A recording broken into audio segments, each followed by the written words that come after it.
Je m'appelle Olena Komiakova, je suis d'origine ukrainienne. Je suis arrivée au Canada en 2015 avec ma famille.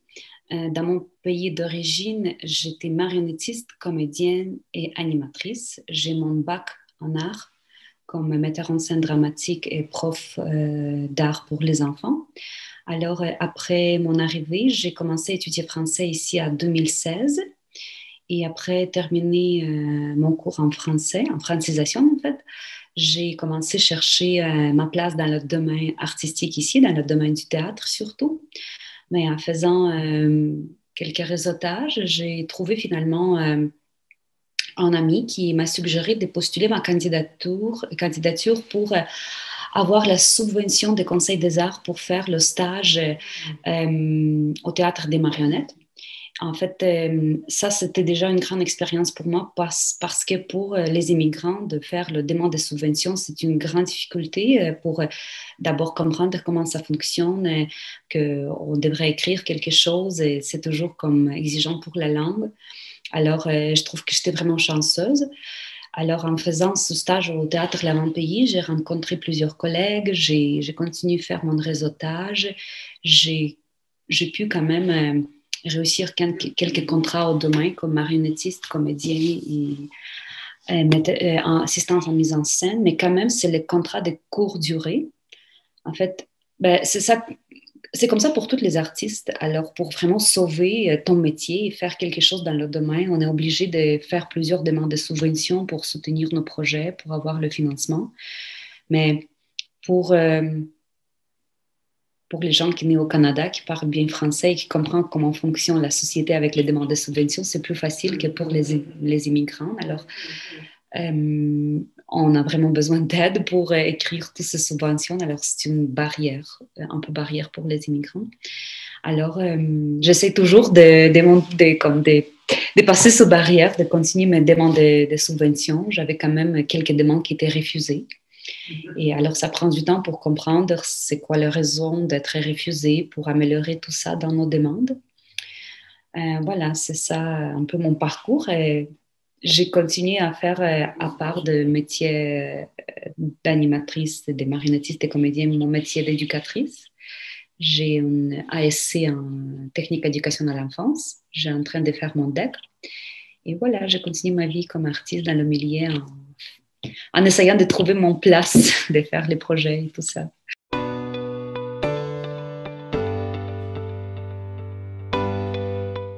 Si on parle de l'offre d'emploi, c'est surtout, il a un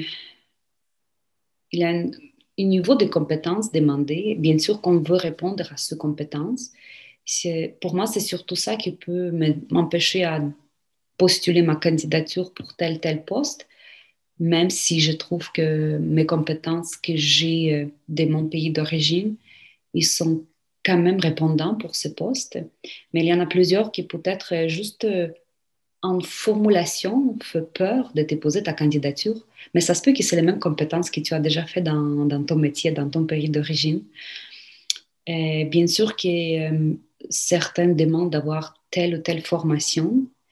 Et des fois, c'est pas précis. Est-ce que nos formations, l'équivalent de nos formations qu'on a déjà reçues dans nos pays d'origine, elle est quand même accessible, ce poste ou non? Alors, c'est ça. Niveau de langue, peut-être. Il y a certains postes qui demandent d'avoir un bon niveau en français, en anglais. Et même pas toujours qu'anglais anglais est vraiment utile dans ce travail.